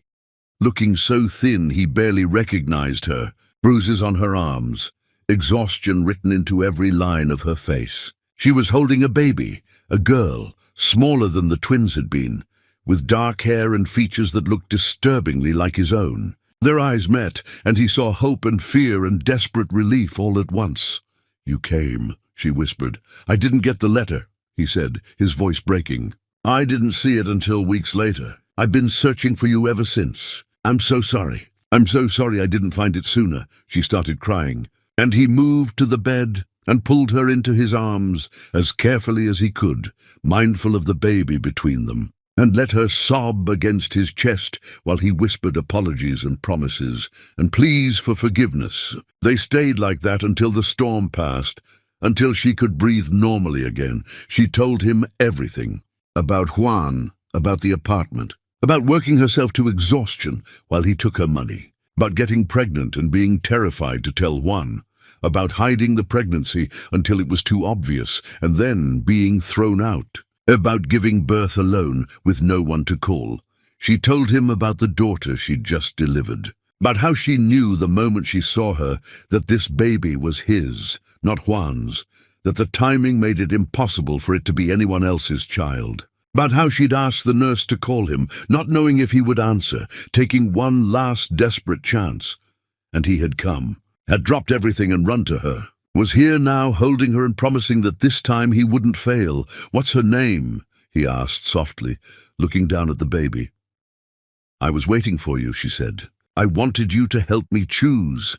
They named her together, sitting in that hospital room with their daughter between them and years of mistakes behind them. They named her Serafina Grace, Serafina meaning fiery one, Grace meaning mercy, redemption, the gift of being forgiven when you don't deserve it.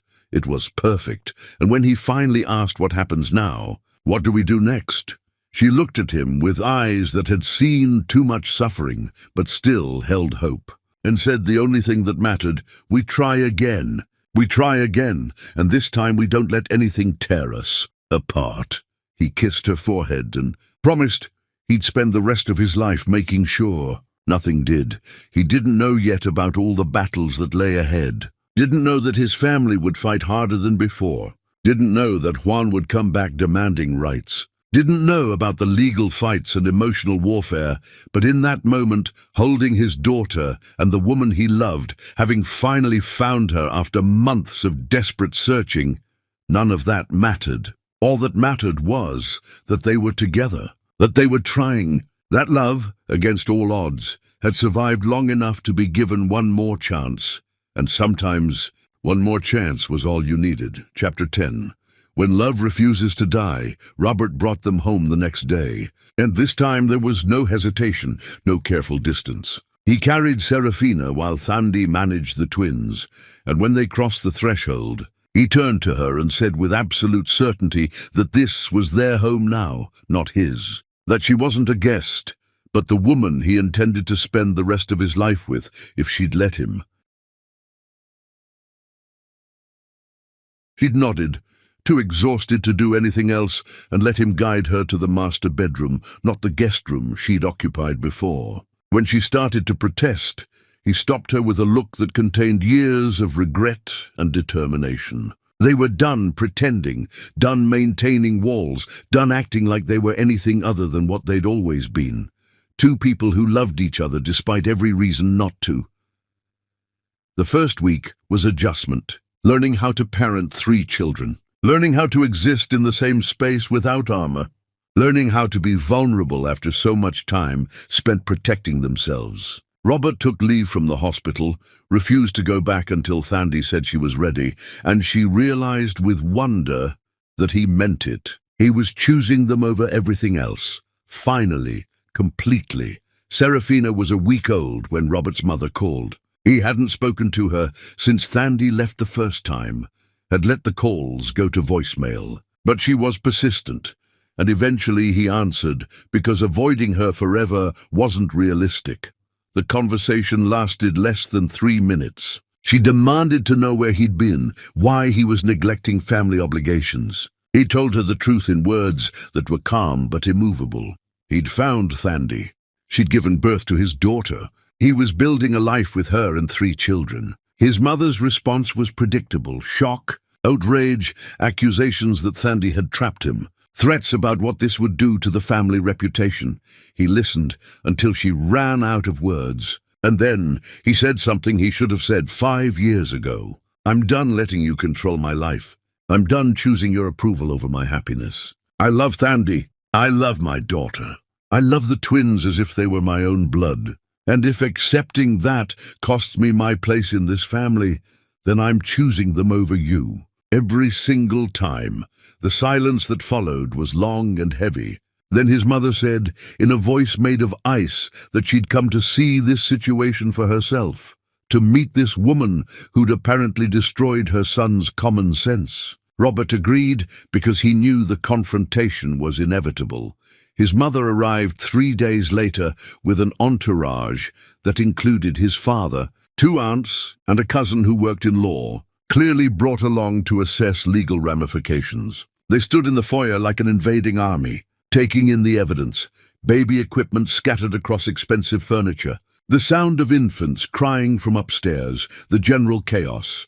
Thandi came down the stairs carrying Serafina, flanked by Robert, who held Elior, while Amara dozed in a carrier against his chest. The image they presented was undeniable: a family. Not a conventional one perhaps, but real nonetheless. His mother's eyes swept over them with an expression that could have frozen water. "So this is what you've chosen," she said. "This woman and these children over everything we built." "This woman has a name," Robert said quietly. "Thandi Lumi. And yes, I've chosen her. I'm choosing her. I will always choose her." His mother turned her attention to Thandi, and the look she gave her was designed to strip away dignity, to make her feel small. Thandi had felt that look before, had crumbled under it once, but the woman standing there holding Robert's daughter wasn't the same girl who'd begged on a sidewalk 5 years ago. This woman had survived abandonment and poverty and abuse. This woman had given birth alone and clawed her way back. This woman wasn't going to be intimidated. "You trapped him," his mother said. "First time didn't work, so you found another way. Got pregnant deliberately." "That's enough," Robert started, but Thandi raised a hand.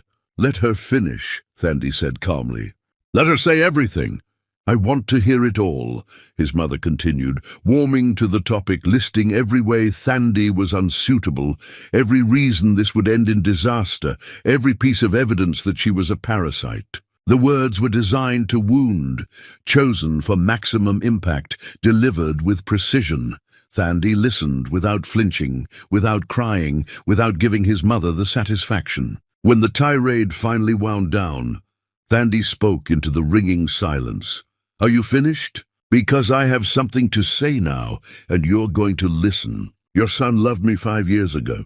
Loved me enough that it frightened him, frightened you, frightened everyone who saw how complete it was. And you couldn't stand that. Couldn't stand that he'd found something you didn't choose. So you lied to him. You fabricated evidence. You poisoned his mind against me because you'd rather see him miserable and obedient than happy and independent. And it worked. He left me. He destroyed me. But I survived it.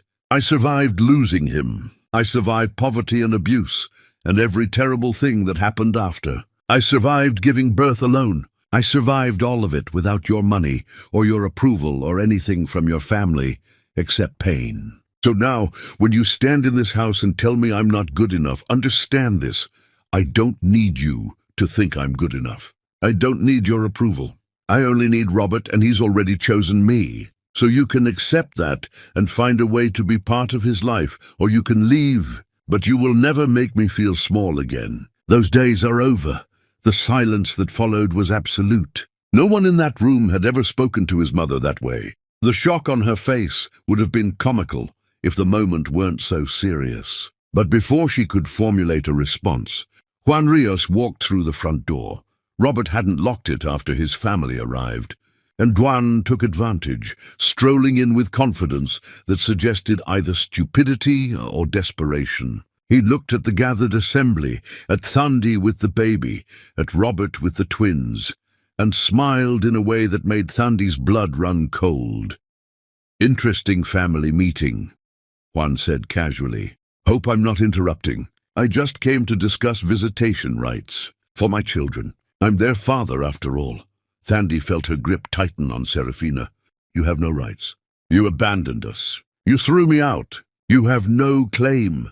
"See, that's where you're wrong," Juan said, pulling papers from his jacket. "I consulted with a lawyer. Turns out abandonment is hard to prove when I can demonstrate I tried to be involved. When I can show evidence of you refusing my help." "That's a lie," Thandi said, but her voice shook because she knew how easily lies could become truth in courtrooms. "Maybe," Juan shrugged. "Maybe not. Either way, I figure we can settle this without courts. You pay me what I'm owed for years of missing out on my kids' lives, and I walk away. Nobody needs lawyers." He named a number that made Robert's jaw clench. Extortion, pure and simple. He was blackmailing her using her own children. Thandi felt tears of rage and helplessness building. But then Robert stepped forward, and the expression on his face made Juan take an involuntary step back. When Robert spoke, his voice was quiet and cold, and more terrifying than shouting. "Let me make something very clear.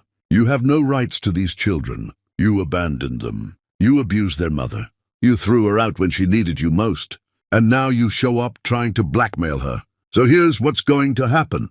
You're going to leave. Right now. And you're never going to contact Thandi or these children again. Because if you do, I will make it my personal mission to destroy you. I will hire lawyers who will dig up every law you've ever broken, every debt you owe, every lie you've told.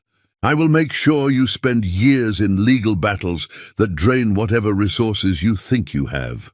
I will make sure every judge in this city knows exactly what kind of man you are. And when I'm done, you'll wish you'd never walked through that door. You can't threaten me," Juan said, but the bravado was cracking. "That wasn't a threat," Robert said. "That was a promise. Now get out of my house." Juan looked around the room, seemed to calculate his odds, and decided discretion was the better part of valor. He left with his papers, slamming the door in a gesture meant to salvage dignity, but only emphasized his defeat. The room was silent for a long moment. Then Robert turned to his family, and his voice when he spoke carried weight that made clear this wasn't up for discussion. "You heard her story. You saw what just happened. You know now what she's survived, what she's endured. So I'm going to say this once, and I need you to understand, I mean every word. Thandi is going to be my wife. These children are going to be my family. You can accept that and be part of our lives, or you can cling to your pride and lose me forever. Your choice. But make it now." His mother looked at him, really looked at him, and seemed to see for the first time the man he'd become rather than the boy she remembered. She looked at Thandi holding Serafina, at the way Robert stood beside her like a wall, at the children who existed as living proof that love could survive. Something shifted in her expression, some calculation being made. "What's her name?" his mother asked finally, gesturing to the baby. "Your daughter, Serafina Grace," Robert said, and his hand found Thandi's, fingers lacing together. His mother moved closer, slowly, as if approaching something fragile. She looked down at Serafina's sleeping face, and Thandi saw the exact moment when recognition hit, when she saw her son's features reflected. "She has your eyes," his mother said quietly. "And your nose?" "She does," Robert agreed. His mother reached out one hand, hesitated, looked at Thandi for permission. Thandi, after a moment that felt like standing on a cliff deciding whether to jump, nodded. His mother touched Serafina's cheek with one finger, and something in her face crumbled. Some wall that had been holding back decades of rigidity. "I've been cruel," she said, and the admission seemed to cost her something. "To you, to my son. I told myself it was protection, that I was saving him. But I was wrong. I see that now. I can't undo what I did, can't give back what I took. But I'm asking if there might be room for me to try, to be part of this family you're building, to know my granddaughter." Thandi looked at Robert, saw the hope and caution warring in his expression. She could say no, could refuse to forgive, could keep his mother at a distance as punishment. Part of her wanted exactly that. But she looked down at Serafina, thought about the twins, thought about the family she wanted to build, and made a choice that felt impossibly hard and somehow right. "You can know your granddaughter," Thandi said slowly. "You can be part of their lives. But understand this. If you ever try to come between Robert and me again, if you ever make him choose, if you ever treat me as less than I am, you'll lose access to all of us. These are my terms. Accept them or leave." His mother nodded, tears streaming down her face. "I accept." The family stayed for another hour, meeting the twins properly, holding Serafina with reverence, slowly beginning the difficult work of building bridges across chasms. It wasn't forgiveness, not yet, but it was the first step. When they finally left, when the house was quiet except for sleeping babies, Robert and Thandi collapsed onto the couch together, exhausted and overwhelmed and somehow victorious. He pulled her against his side, and she let her head rest on his shoulder. "Marry me," Robert said suddenly. "Not because of the baby, or because of what just happened, or because of any reason, except that I love you, and I want to spend the rest of my life proving it." Thandi pulled back to look at him. "Are you sure?" "Really sure? Because if we do this, there's no going back. No running when things get hard. I've never been more sure," he said. "I've lost you twice. I won't survive losing you a third time. So marry me. Let me put a ring on your finger that tells the world you're mine and I'm yours. Let me stand up and promise to love you for the rest of my life. Let me finally do this right." She kissed him instead of answering with words, poured 5 years of longing and pain and desperate hope into that kiss. And when she pulled back, she was crying and laughing and nodding. Yes, I'll marry you." The wedding happened 3 months later in the same garden where she'd once imagined getting married before that dream died. But this time, it was real. And she wore white without shame, and Robert stood at the altar looking at her like she was the only thing that mattered. The twins were there, holding Robert's hands as they walked down the aisle because he'd insisted. Serafina slept in a basket held by his mother. When the officiant asked if anyone objected, there was silence. When Robert said his vows, his voice never wavered. When Thandi said hers, she looked directly into his eyes and promised to trust him, even though it was the scariest thing she'd ever done. When they kissed, the twins clapped and Serafina woke up crying, and the whole thing was beautifully imperfect, in exactly the way real life should be. At the reception, Robert pulled Thandi onto the dance floor, and they swayed together while their guests watched and their children played nearby, with family who were learning how to love them. He whispered in her ear all the things he wanted for their future, all the dreams he had for the family they were building, all the ways he planned to make sure she never regretted giving him another chance. "I love you," he said simply. "Thank you for surviving. Thank you for fighting. Thank you for being brave enough to let me try again." "I love you too," she whispered back. "Thank you for not giving up. Thank you for finding me. Thank you for staying." Years later, when Serafina was old enough to ask about how her parents met, Thandi would tell her the truth. Not a sanitized fairy tale, but the real story, with all its pain and mistakes and terrible choices. She'd tell her daughter about the billionaire who walked away, and the woman who survived being destroyed, about letters that went unread, and second chances that seemed impossible, about the night when everything changed and the morning when love refused to die. And she'd tell her that the most important lesson was this: love isn't enough on its own. Love needs courage, needs commitment, needs two people willing to fight for it even when walking away would be easier, needs forgiveness and growth, and the willingness to try again, even after catastrophic failure. Love without those things is just a feeling that fades. But love combined with choice, with daily decision to stay and work and build something together, that kind of love can survive anything. Serafina would listen with wide eyes and then ask the most important question. "But you did stay, right? You and Daddy? You made it work?" And Thandi would smile and pull her daughter close and say, "Yes, They stayed, they made it work, they built a life together that was messy and complicated and absolutely worth fighting for. She'd tell her daughter that every morning she woke up and chose to love Robert again, and every morning he chose her back. And that collection of daily choices had added up to a lifetime of happiness that almost never happened.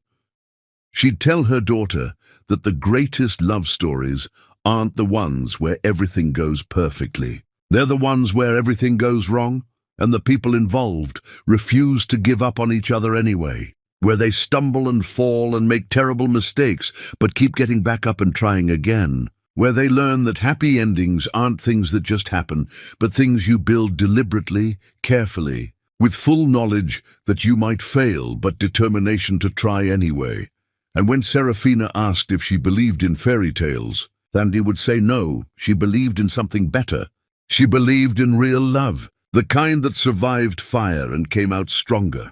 The kind that refused to die even when everything conspired to kill it. The kind that proved every single day that choosing each other was worth whatever price had to be paid. That was their story. Not perfect, not easy, but real and hard-won and infinitely precious, because they'd almost lost it so many times and somehow, against all odds, managed to hold on. Some bridges don't burn. Some loves refuse to die.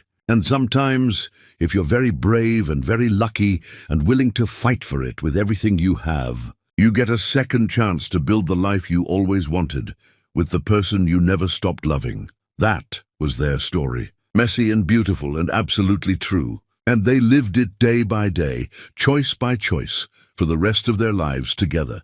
Because in the end, love wasn't about grand gestures or perfect moments. It was about waking up every morning and deciding that this person, this complicated, flawed, imperfect person, was worth staying for, worth fighting for, worth choosing over and over again until choice became habit and habit became a lifetime, and that was the greatest love story of all.